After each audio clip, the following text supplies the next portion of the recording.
कपड़े धोने वाली बहू। शादी के पहले से ही विभा को कपड़े धोने का बड़ा शौक था। कभी नल के नीचे तो कभी तालाब के पास। अरे मेरी नीली वाली लुंगी नहीं दिख रही है। विभा की अम्मा कहाँ रखी है लुंगी? अरे वो तो विभा ने परसों ही धोकर रखी थी आपकी अलमारी में, देखो वहीं होगी। वो ना मैंने आज धो दी, मुझे लगा कि गंदी हो गई होगी। अरे कैसे गंदी हो गई थी, उसे तो मैंने पहना भी नहीं। हे भगवान, इस लड़की के कपड़े धोने की आदत से परेशान हो गया हूँ मैं। जितना तो घर में राशन नहीं आता उससे कहीं ज्यादा डिटर्जेंट पाउडर का खर्चा है। इसकी शादी करवा दो, शादी जाए अपने घर में ही करे काम, फिर चाहे घर के कपड़े धोने हो या पूरे गांव के। हाँ ठीक बोल रही हो, देखता हूँ मैं कोई लड़का। वो दिन भी आ जाता है जब विभा को देखने लड़के वाले आ जाते हैं। लड़की मुझे अच्छी लगी। होने वाली सास कहती है, बेटी अगर कुछ पूछना है तो पूछ लो। वैसे तो हमारी लड़की बहुत ही शर्मीली है, जो बोल दो वो मान लेती है, इसे क्या पूछना होगा। अरे कैसी बात कर रही हो माँ, मुझे इन लोगों के घर रहना है, सवाल तो कई है। हाँ हाँ बेटा पूछ लो ना, क्या पूछना है।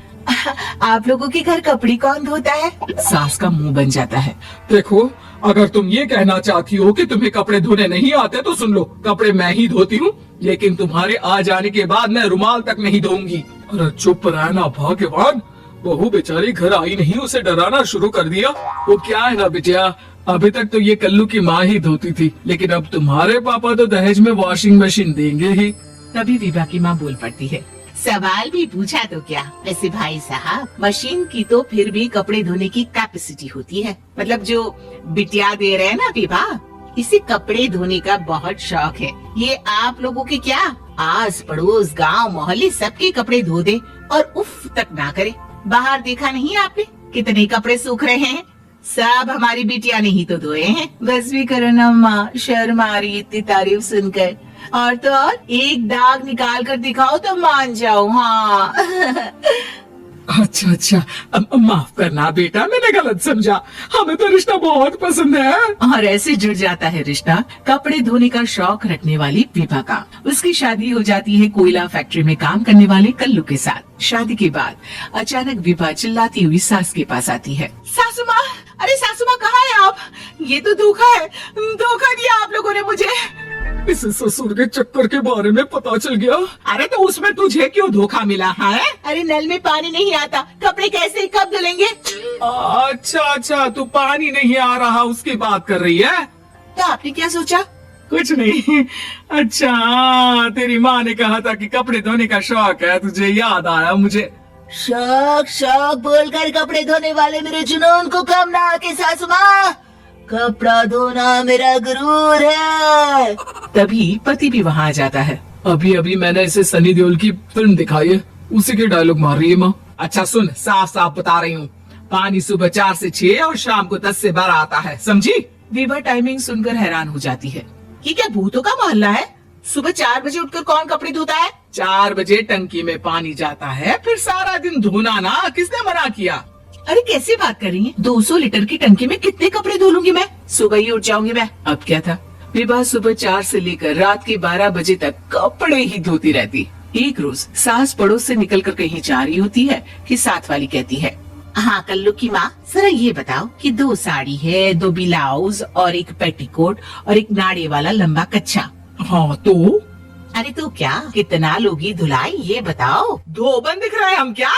हमारे पति सरकारी नौकरी से अभी अभी रिटायर हुए हैं और बेटा सुपरवाइजर है कोयला फैक्ट्री में।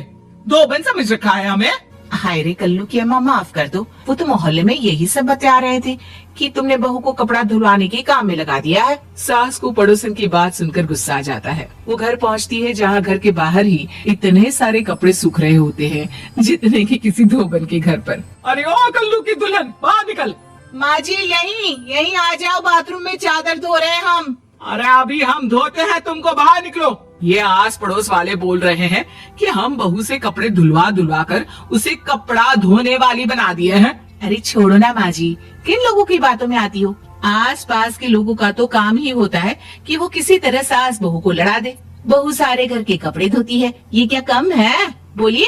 सास को भी लग जाता है कि वो बहू का ये संकीपन नहीं छुड़वा सकती, इससे अच्छा है कि खुद ही चुप हो जाए। एक रोज सास और बहू मंदिर जाते हैं, जहाँ सास की साड़ी वहाँ खड़ी भीख मांगने वाली से मिलती है। माँ जी क्या बात है, आपकी साड़ी उस भिखारन से कितनी मिल रही है ना? हाँ हाँ देखो तो, दोनों की साड़ी मिल रही है। क्या बात है कल्लू की अम्मा, तुम खुद को तो अफसर की बीवी बताती हो और ऐसी सिंपल सी प्लेन साड़ी पहनकर घूमती हो। सिंपल और प्लेन नहीं है ये साड़ी। तो क्या सोने के धागे से फूल बने हैं?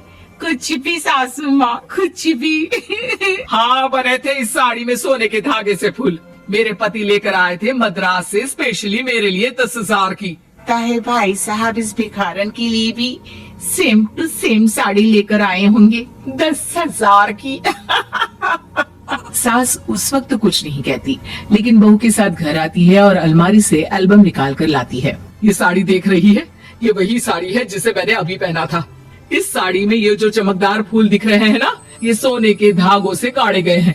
लेकिन तू लोकल वॉशिंग मशीन ब्रश से घिस घिस कर सारे फूलों को निकाल कर साड़ी प्लेन कर दी। मुझे माफ कर दीजिए सासू माँ। और तो और, जब मैंने तुझे तेरी गलती के लिए कुछ नहीं कहा, लेकिन तूने तो सबके सामने मेरा मजाक ही बना दिया। क्यों? बहू को समझ में आ जाता है कि अब से उसका कपड़े धोना बंद।